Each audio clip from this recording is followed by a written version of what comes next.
Kilimo ni mbolea, ongeza mavuno kwa matumizi sahihi ya mbolea. Serikali kupitia Wizara ya Kilimo imeendelea kufungua fursa ya biashara ya mbolea nchini kwa kukutanisha wadau mbalimbali wa sekta hiyo katika mkutano wa kimataifa wa wadau wa mbolea barani Afrika Argus jijini Dar es Salaam. Akimwakilisha Waziri wa Kilimo Mheshimiwa Daniel Chongolo, mgeni rasmi wa mkutano huo naibu katibu mkuu Wizara ya Kilimo, Idara ya Maendeleo ya Mazao na Usalama wa Chakula, Profesa Peter Msofe, amesema Tanzania imejipanga kuhakikisha sekta ya mbolea nchini inaimarika kwa manufaa ya wakulima na maendeleo ya taifa kwa ujumla. Tanzania imejizatiti kuimarisha ushirikiano wa kikanda ikiwemo ununuzi wa pamoja, maghala na mitambo ya kuchanganya mbolea ya pamoja na kuwekeza katika uzalishaji wa ndani. Serikali ya Tanzania inaendelea kutekeleza sera na mageuzi yanayolenga kuunda sekta ya mbolea iliyo na ufanisi, uwazi na ushindani. Msisitizo wetu ni pamoja na kuboresha ufanisi katika udhibiti, kuimarisha uhakiki wa ubora, kuongeza ushiriki wa sekta binafsi na kuhakikisha upatikanaji wa mbolea kwa wakati na kwa gharama nafuu. Kwa upande wake, mkurugenzi mtendaji mamlaka ya udhibiti wa mbolea Tanzania TFRA Joel Laurent amesema Tanzania ni miongoni mwa masoko ya mbolea yanayokuwa kwa kasi zaidi barani Afrika na kuchochea matumizi ya mbolea. Mjadala huu unatusaidia kupata fursa ya kutambua maeneo mbalimbali ambayo sisi kama nchi tunaweza tukayatumia vizuri ili tuweza kurahisisha upatikanaji wa mbolea kwa kutumia malighafi ambazo ziko katika nchi yetu.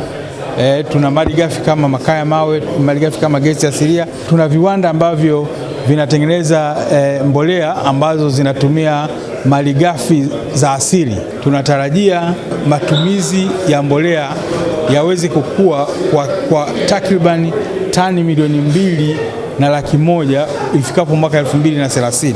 Kwa sasa tuko zaidi ya tani milioni 1 kwa mwaka kwa matumizi ya mbolea ndani ya nchi. Ni jambo kubwa ukizingatia kwamba ndani ya miaka mitatu iliyopita tulikuwa tuna uwezo wa kutumia tani 360 tu kwa mwaka. Kwa hiyo haya majadiliano, hii mikutano ni fursa kwetu, lakini kusaidia ile mnyororo mzima wa mbolea kuweza kufanya kazi kwa uhakika na usahihi zaidi.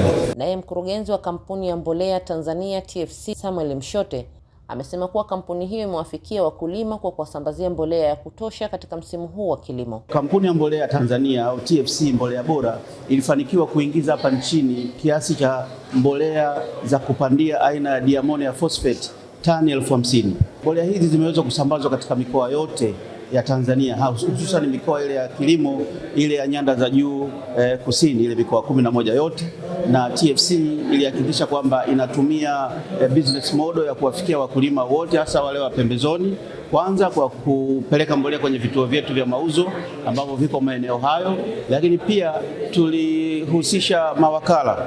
Tuliweza kusajili mawakala ambao wamethibitishwa na serikali kupitia mamlaka ya mbolea, na hao tumefanya nao kazi kuhakikisha mbolea hizi zinawafikia wakulima wote hapa nchini. Mkutano wa mbolea Afrika Argus 2026 unaokutanisha watunga sera, wawekezaji, wasafirishaji, wazalishaji na wadau wa sekta ya mbolea kutoka Afrika na nje ya bara la Afrika, ukilenga kujadili fursa za uwekezaji, kuimarisha ushirikiano wa kikanda na kuweka mikakati kuhakikisha upatikanaji wa mbolea bora na kwa gharama nafuu ili kuchochea maendeleo ya kilimo na usalama wa chakula.